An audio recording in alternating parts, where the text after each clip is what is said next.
Welcome to class. This is Professor Vic's Top Tips. So with that, I am going to tell you information that is going to elevate you in a series. So today we are speaking on leadership. So we will talk about the 3 effective tools you'll need to be an effective leader. So there's a lot of debate amongst individuals and scholars on leadership versus managers. So leader versus manager. A whole class could be devoted just to that. But let me just tell you that without leadership, it's hard to manage. So whether or not you decide to lead in advocacy, or whether or not you decide to lead in an organization, or whether or not you decide to lead in your home or with your friends, it all starts with 3 different steps that kind of domino into each other. So the first one is self-awareness. What is self-awareness, you ask? Well, self-awareness is what do you utilize within yourself to propel yourself to the next level. Also, do you know yourself enough to know what you like, what you dislike, what you're good at, what you're not good at? You have to look at these things. So the recommendation is to work on yourself. And a book that is great for that is the Strengths Finder. With this Strengths Finder, there is an assessment in the back of the book that will give you information on yourself, your top 5 strengths.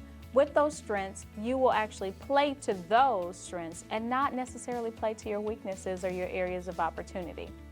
So, first step, self-awareness. What are your strengths? What are you good at? Okay. Step number 2, you have to look at your own emotional intelligence. I'll say that again, emotional intelligence. How do you perceive things? How does things affect you emotionally? How do you react in situations? And for a lot of us, we find ourselves doing well or fine until someone triggers us, right? It's that hot button. And then once it's set off, then we turn into a whole different individual, a whole different person. How do we fix that? How do we change the fact that other people may be able to get underneath our skin sometimes, or may be able to have us react in manners that are against who we want to portray to others? Well, there's a book for that. It's Emotional Intelligence.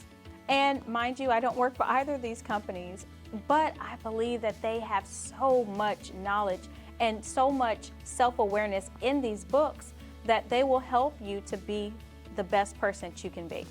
So with emotional intelligence, there's also an assessment. And with the assessment, it'll give you information on how you react and also feedback on how you can progress.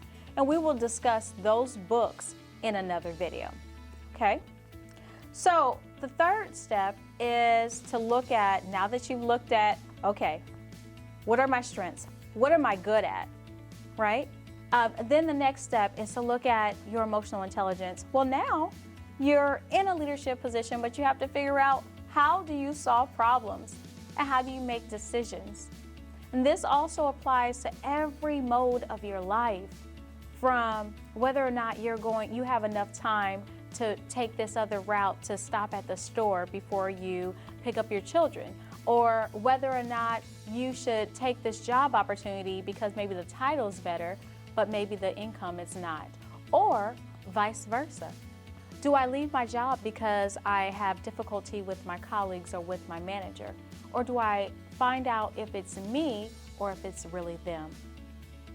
All of these things that we look at all play a role in how we make decisions, whether or not we're looking at the pros and the cons, or whether or not we're looking at the who, what, why, when, whether or not we're defining what the problem really is. All of these things that make a leader is based on how they handle situations and circumstances. And the last example I'm going to give is when you look at, just close your eyes just for a second, and I want you to think about someone that has influenced your life. What about them made you believe that they are an effective leader? And when you look at that, I want you to look at how they handled situations. And what did you admire about it? And what are some of the things that you're like, maybe they could work on it a little bit, okay?